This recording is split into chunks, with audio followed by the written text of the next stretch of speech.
Y ahora pasamos a escuchar a Mariela Morales Antoniazzi, que es una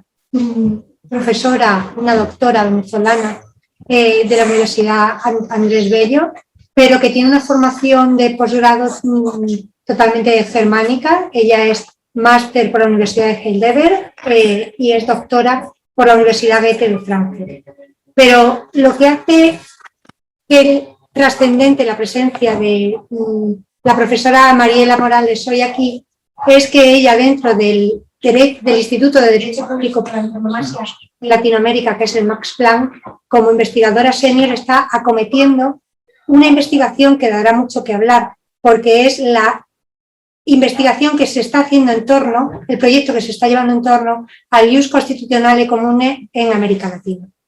Esto que ella nos explicará ahora, pero será uno de los temas de futuro en todas las agendas públicas y políticas de los derechos humanos. Muchísimas gracias, Mariela. Sé que para vosotros es una hora mucho más complicada que para nosotros y te agradezco tu presencia aquí hoy. Gracias. Bueno, también en primer lugar agradecer a nuestra revista de UNIR, a los directores que están presentes, a Cruz Sánchez de Lara y por supuesto a todo el equipo que ha hecho posible este encuentro, este intercambio tan extraordinario con colegas fraternos y queridos como es el doctor Eduardo Ferrer y mi profesor Carlos Ayala en el año 87. Así que este encuentro virtual también nos permite encontrarnos en torno a una de las, diríamos, de los derechos que son la expresión absoluta de una construcción progresiva, dinámica, plural, abierta, para estándares comunes, para fijar estándares comunes en América Latina en cuanto a esta garantía de la tríada democracia, Estado de Derecho y derechos humanos. Y realmente esa construcción que podríamos decir muestra una convergencia común también en el discurso académico que compartimos Eduardo Ferrer MacGregor, Carlos Ayala y yo, porque voy igualmente a insistir en la dimensión de la libertad de expresión como piedra angular de la democracia. Entonces, este comentario tiene especial relevancia por tres ejes que son a los que yo me voy a referir en este momento. En primer lugar, por el papel que ha jugado la garantía de la libertad de expresión en el contexto de las dictaduras del pasado y los nuevos autoritarismos. La originalidad de la Corte Interamericana se expresa precisamente en la tríada de la funcionalidad democrática de la libertad de expresión, y esto yo lo voy a referir con la noción que desarrollo del test democrático interamericano, contemplado en la Carta Democrática a la que hacía alusión nuestro expositor Eduardo Ferrer MacGregor. En segundo lugar, porque en el contexto de la pandemia, la Corte Interamericana una vez más ha sido pionera en destacar el alcance de la libertad de expresión dentro de un enfoque holístico de derechos humanos para guiar la actuación de los estados en la región y que, como bien se sabe, es la región más desigual del mundo. Y en tercer lugar, en el contexto de la era digital, porque justamente ese va a ser el tema que les va a convocar en la revista, en la nueva revista de la UNIR, este nuevo espacio virtual y transfronterizo que genera retos importantes para la libertad de expresión. Entonces, me refiero a la libertad de expresión por la originalidad de las aseveraciones de la Corte en cuanto a la aplicación realmente como una vocación tutelar amplia orientada por los principios que deben regir el debate, el control y el pluralismo en una sociedad democrática. Y siempre combina las reglas de interpretación más favorable a la persona humana y la no discriminación. Entonces, la Corte Interamericana en su jurisprudencia, como regla general, afirma que debe tratarse de una efectiva libertad de expresión, materializada en todos sus términos, porque sin ella la democracia se desvanece, el pluralismo y la tolerancia empiezan a quebrantarse, los mecanismos de control y denuncia ciudadana se comienzan a tornar inoperantes y, en definitiva, se crea el campo fértil para que sistemas autoritarios se arraiguen en la sociedad. Y creo que tanto el contexto europeo como el contexto interamericano e incluso el contexto global dan el aval necesario para ratificar la relevancia de un dictamen como este de la Corte Interamericana. La Corte insiste en que más allá se reconoce la promoción de la diversidad del pluralismo como un interés público legítimo, en tanto que puede reflejar y materializarse en una verdadera ventana de expresión democrática popular, donde tienen cabida todas las voces y las opiniones de todos los sectores. Y esto en el sistema interamericano ya lo mencionaba el juez Ferrer. Esta mirada desde el jus comune nos ubica en la base convencional y diríamos en la base del sistema interamericano, en la propia Declaración Americana, en el artículo 13 de la Convención Americana, pero también en la Carta Democrática, porque el artículo 4 lo dispone que la libertad de expresión es un componente fundamental para el ejercicio de la democracia. Y esto es clave porque le ha dado también la plataforma a la Corte para avanzar en lo que, a mi juicio, representa el test democrático interamericano, que es una interpretación de este acervo, tanto de la Convención, de la Declaración, de todo el corpus juris que se ha desarrollado en la clave de los artículos 3 y 4 de la Carta Democrática, es decir, sus elementos esenciales y sus componentes fundamentales, donde se ratifica en los artículos 7 y 8 la doble condicionalidad entre democracia y derechos humanos. Y esto, en materia de libertad de expresión, es fundamental. Y yo en estos próximos minutos quiero compartir con ustedes algunas de estas máximas claves por la vigencia que han tenido a lo largo de estos 40 años, como lo expresó el profesor Ferrer, en todo el desarrollo jurisprudencial y de las opiniones consultivas que acaba de citar la 05 como un punto de arranque, un hito sin precedentes en el sistema interamericano, pero que estas máximas son las que sirven de base para el desarrollo de las constituciones, de las líneas jurisprudenciales de los estados que forman parte del sistema interamericano y también para las políticas públicas, para las políticas legislativas, igual que para empoderar a la comunidad de práctica de derechos humanos para hacer valer los derechos, particularmente el derecho a la libertad de expresión. Y entonces, una primera línea, el libre discurso y el debate político, esencial en estos tiempos que estamos viviendo. La Corte realmente dice, una sociedad democrática que no está bien informada no es plenamente libre. Y entonces pone el énfasis en que este derecho resulta indispensable para la formación de la opinión pública y es condición sine qua non para que los partidos políticos, los sindicatos, las sociedades científicas y culturales y en general quienes deseen influir sobre la colectividad puedan desarrollarse plenamente. Esto es el empoderamiento de todas y todos en tener la voz, en tener acceso al debate público. Pero otra arista, la libertad de expresión se inserta en el orden público primario y esencial de la democracia. Y esto es porque los estados muchas veces invocan el bien común o el orden público para restringir la libertad de expresión. Y esto la Corte lo delimita y lo destaca insistiendo en que el discurso público debe ser interpretado bajo los parámetros de la Convención. Entonces, por eso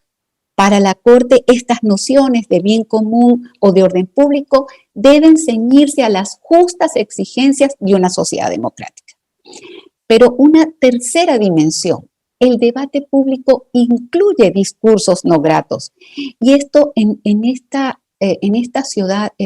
sociedad tan polarizada que tenemos en el contexto actual, que no solamente es la situación de América Latina,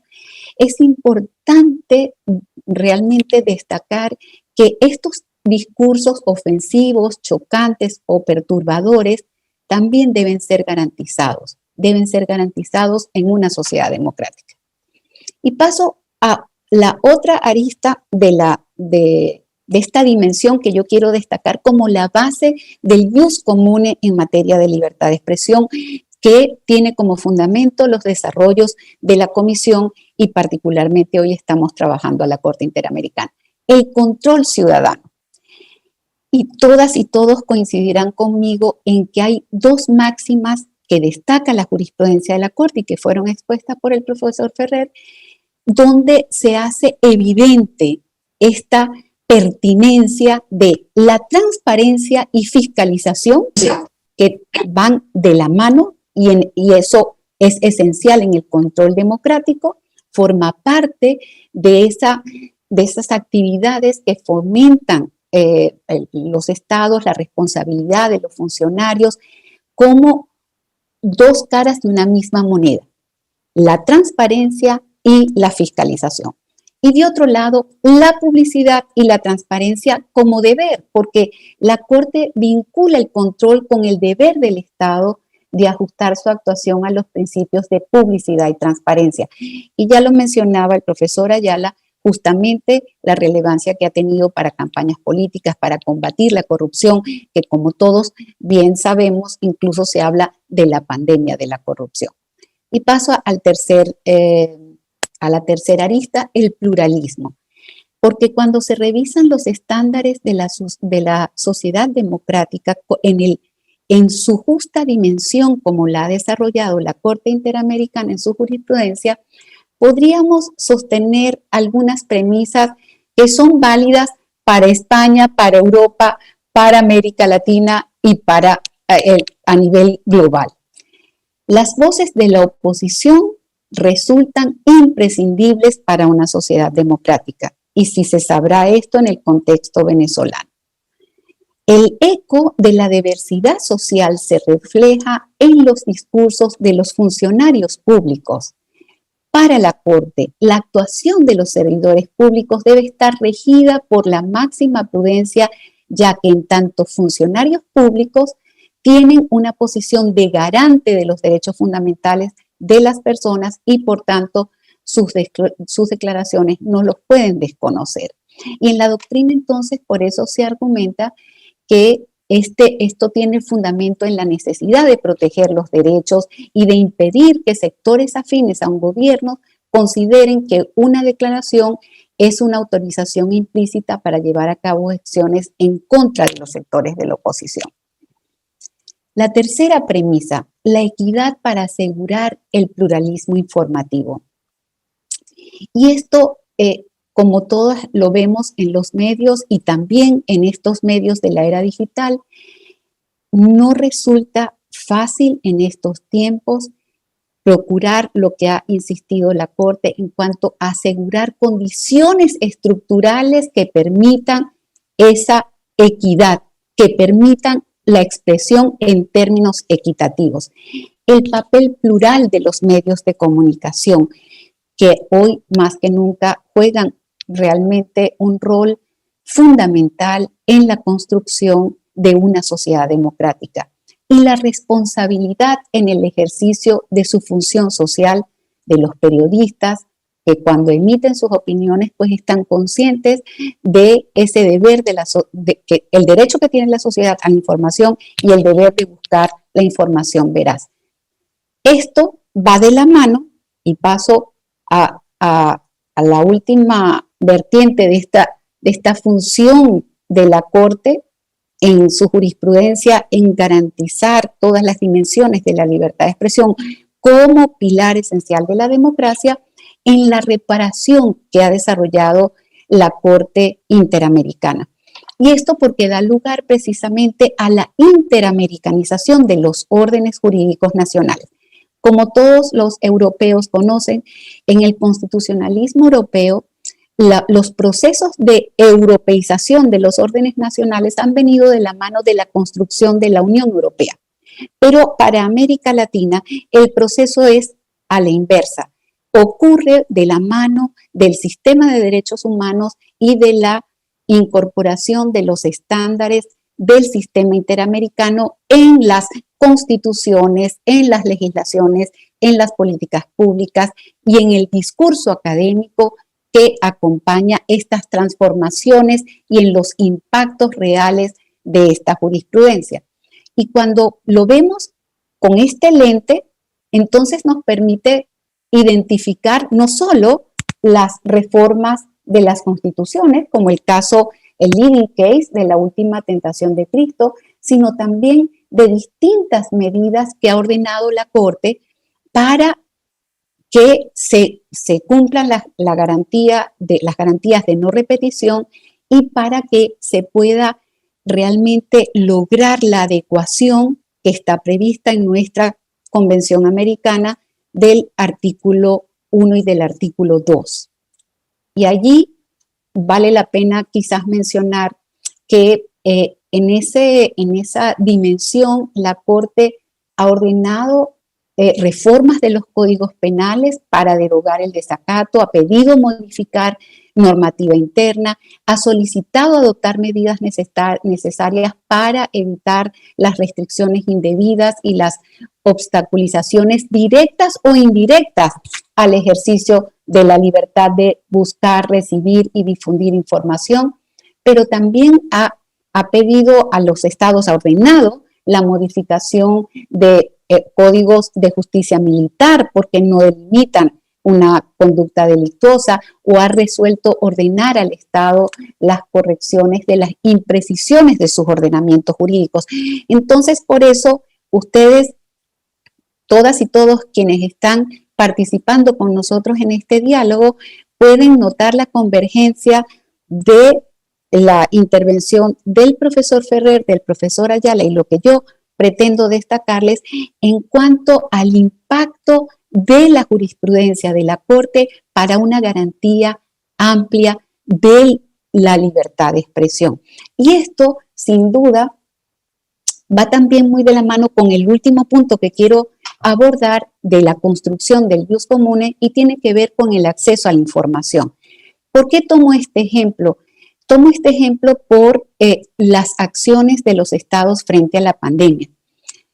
Todos conocemos que se enfrenta una emergencia sanitaria sin precedentes y que por eso se habla de las distintas crisis. Y eso ha llevado a que en la doctrina, entre ellos, por ejemplo, Flavia Piovesan y yo, sostengamos que es indispensable una interpretación a la inversa y reforzada de los principios de indivisibilidad e interdependencia de los derechos. Y esto es que para garantizar el derecho a la salud, también debemos garantizar el derecho de acceso a la información, que ha sido ya ampliamente desarrollado por quienes me precedieron en la palabra. Y esto para América Latina, que tiene una debilidad institucional y que muchos autores, como Roberto Gargarella, por ejemplo, han insistido en los excesos que han ocurrido durante la pandemia en cuanto a la concentración de poder y las limitaciones al acceso a la información, ha demostrado la fragilidad del contexto y por supuesto, por eso hay quienes hablan del retroceso pandémico y de las amenazas que nos está generando la pandemia en cuanto al control efectivo y la garantía de los derechos, pero también ha insistido en la resiliencia y la resistencia democrática que representan los estándares del sistema interamericano. Y por eso esta decisión respecto al acceso a la información ha sido ahora invocada por estados, por diversos estados. Y yo no me puedo detener en ello, pero pueden buscar casos en Guatemala, en El Salvador, en México, en Argentina, en Paraguay, en Brasil. Y todas las instituciones y particularmente los poderes judiciales se han pronunciado para retomar la jurisprudencia de la Corte Interamericana, citar la garantía efectiva del acceso a la información y entonces limitar las acciones de los ejecutivos que no la estaban garantizando. El propio sistema ha sido resiliente y ha dado una respuesta. Lo cumplimos ahorita, esta misma semana, el 9 y 10 de abril, con la resolución de la Comisión y la declaración de la Corte, haciendo un llamado a la importancia del acceso a la información en los tiempos de COVID. Así lo destacan también la Comisión Interamericana y también el relator de la libertad de expresión. Y se ha hecho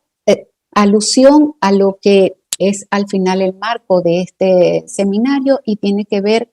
con las nuevas tecnologías, porque igual se ha insistido que se debe garantizar el acceso a Internet, proteger a los periodistas, tomar acciones para abordar la desinformación y, sin lugar a dudas, respetar los derechos humanos en caso de llevarse a cabo tareas de vigilancia mediante herramientas tecnológicas. Entonces, vemos una vez más la relevancia de la libertad de expresión como piedra angular de la democracia y concluyo con un último comentario